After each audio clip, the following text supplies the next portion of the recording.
saya sedang bersama Mas Agus Arisma, kawan lama saya yang sudah sangat lama tidak berjumpa. Gimana Mas Agus kabarnya hari ini? Alhamdulillah sehat. Kesibukannya lagi sibuk apa sekarang? Kalau sekarang cuma ngajar les, ya bantu-bantu orang tua karena udah musim panen. Ya udah sih gitu aja. Udah lama ketemu ya Mas Agus. Ini Mas Agus sekarang kuliah di mana ya kalau boleh tahu? Yang baru-baru ini lagi viral di UNER, Universitas Airlangga. Oh, di mana itu? Di Surabaya. Oh, Surabaya. Di sana ambil jurusan apa? Kedokteran hewan. Oh, saya ingin tahu jadi ini sedikit menarik mungkin. Kenapa Mas Agus milih di Unair dan kenapa milih kedokteran hewan? Pasti ada cerita menariknya, dong. Silakan disampaikan. Sebenarnya dulu kepengen kedokteran gigi di salah satu universitas di Jawa Barat, tapi karena waktu kelas 12 dalam tanda kutip mengalami trouble, kayak mengalami mental illness, kayak jadi stres gitu, merasa down banget, terus nggak masuk selama 3 bulan, bayangkan 3 bulan, yang otomatis menggeser nilai ya, Ya, turun lah ya. Jadi untuk cari aman biar SNMPTN keterima, mengambil yang grade-nya lebih rendah, jadi ngambil kedokteran hewan. Gitu. Iya. Terus di sana itu ikut UKM atau organisasi apa saja mungkin? Kalau UKM pernah ikut taekwondo, terus kerohanian Islam. Taekwondo, ya. Terus kalau misalnya organisasi kayak ikut peminatan profesi, kayak unggas dan burung dan ternak besar. Terus di sana itu lingkungannya mungkin agak berbeda atau gimana? Mungkin bisa diceritakan keadaan di Surabaya. Lingkungannya jelas sangat berbeda dari Kebumen ya. Kalau di Jawa Tengah kan emang terkenal rada sopan ya. Iya. Tapi kalau di sana ya sebenarnya sopan, tapi nada bicara bercandanya yang agak ngegas. Tapi itu sebenarnya biasa gitu. Terus problemnya di sana mungkin awal-awal kuliah atau ada masalah apa bisa disampaikan? Problemnya itu kan saya kan di daerah pegunungan rumahnya. Ya udaranya masih lumayan bersih, dan di Surabaya itu polusinya cukup tinggi ya. Jadi setelah ospek yang sering disebut Amerta di UNER itu langsung opnam selama 7 hari. 7 hari. Terus beberapa minggu kemudian opnam lagi kena bronkitis radang paru, karena udaranya kotor. Habis itu kena demam berdarah. Karena di sana itu emang banyak nyamuknya, soalnya panas banget.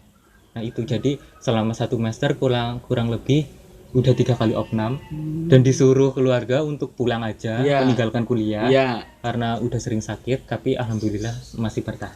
Oh iya.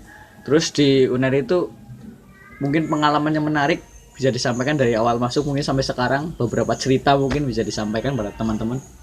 Saya kan itu sebenarnya tipe orang yang nggak suka apa ya dengan yang itu gitu loh. Yang itu kayak misalnya bidang ilmunya kedokteran ya kedokteran aja gitu loh. Nah jadi saya itu kayak kepengen explore kayak menjadi guru dan lain-lain. Nah setelah bangkit dari opnam yang 3 kali itu, nah saya itu memulai menjadi seorang guru les dengan cara membuka jasa privat. Dulu itu bikin brosur tersebar-sebar ke ibu-ibu, ke perumahan, sampai dimarahin, sampai dikira maling. Itu bener. Nah, terus beberapa bulan kemudian alhamdulillah sih dapat dapat murid sekitar 14 orang. Dan posisinya saya itu masih sekos berdua. Iya. Nah jadi mengganggu teman saya. Nah jadi kurang lebih cuma 2 bulan saya hentikan dan mencoba mencari ke pekerjaan ke lembaga bimbingan belajar LPB, dan alhamdulillah keterima. Tuh. Terus beberapa bulan kemudian alhamdulillah dipercaya menjadi pemantapan UN di salah satu SMP negeri di Surabaya, dan harus mengaku lulusan S1. Oh iya, padahal belum. Padahal masih semester 3. Dan sampai sekarang masih dipercaya. Terus pengalaman yang menarik lainnya, beberapa bulan kemudian saya dipercaya menjadi mahasiswa berprestasi kedua di fakultas. Beberapa bulan kemudian lagi alhamdulillah saya ditunjuk mewakili fakultas, mewakili univ, maksudnya universitas, untuk lomba debat topik kedokteran hewan seluruh universitas di Indonesia dan alhamdulillah mendapatkan juara 1. Dan beberapa bulan kemudian alhamdulillah masih dikasih rezeki. Saya diamanati menjadi ketua asisten dosen patologi veteriner, kerusakan jaringan gitu. Kesulitannya di kedokteran hewan itu apa ya? Awal-awalnya susah. Yang pertama pergaulan, otomatis kan di sana ya berjuis ke atas lah. Kayak hidupnya udah tinggi gitu ya. Iya, high lah.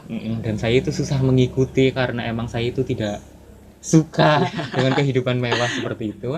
Terus yang kedua untuk mata pelajarannya awal-awal saya kesusahan banget karena emang bener-bener biologi dan banyak menggunakan bahasa Latin. Iya. Yang belum diajarkan di SMA gitu juga. Mas Agus dulu SMA-nya di mana? Di SMA 2. SMA 2. Ya berarti sekolah favorit saya itu dulu. Tapi saya enggak masuk sana gitu. Oh, enggak daftar sih. Terus di SMA 2 itu bisa ceritakan mungkin gimana? Saya juga biar tertarik gitu. Saya kan nggak pernah sekolah di sana. Sebenarnya itu dulu aku nggak tertarik SMA. Soalnya saya kepengen langsung kerja. Iya. Jadi kepengennya ke SMK 2 Kebumen dulu, tahu sendiri kan. Sekolah saya berarti. SMK terbaik. Aduh, jangan gitu, Mas. Terus karena saya itu tipe orang yang ngikutan temen. Dulu temen deket saya memutuskan untuk tidak jadi ke SMK 2 dan mendaftar di SMA 2. Jadi saya ngikut. Dan waktu itu nggak tahu kalau nggak boleh daftar 2 SMA negeri. Oh iya. Nah, dan saya udah daftar terus males mau ngambil ijazahnya gitu. Iya. Nah, ya udah tadi di situ dengan terpaksa. Tapi alhamdulillah bisa mengikuti dan sekarang cinta sama alma mater. Aduh. Banyak kenangannya berarti, Mas. Banyak banget. Terus ini Mas Agus motivasi mendirikan taman bacaan itu apa ya? Nah, sebenarnya itu karena pandemi kayak gini kan.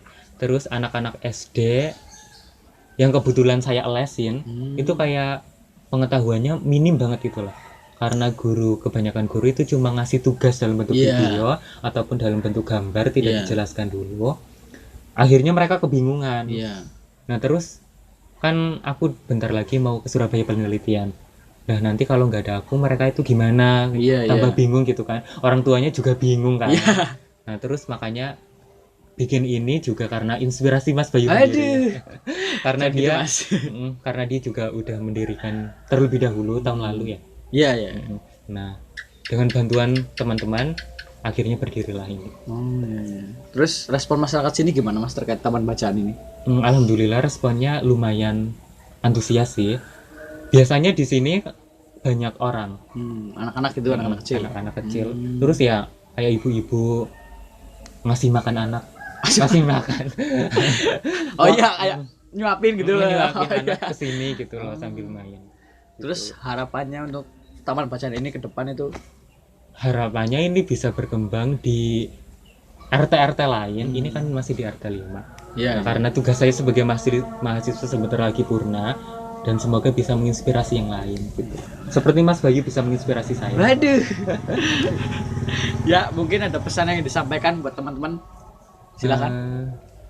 Jangan pernah berhenti bermimpi. Jangan takut biaya untuk kuliah lebih lanjut. Sesuatu yang diasah itu bisa saja tajam. Tidak hanya emas yang bisa berkilau, batu saja bisa. Semangat. Ya mungkin sekian video dari saya dan Mas Agus Arisma. Semoga bermanfaat, semoga menginspirasi. Tunggu video saya selanjutnya dan salam Lidro.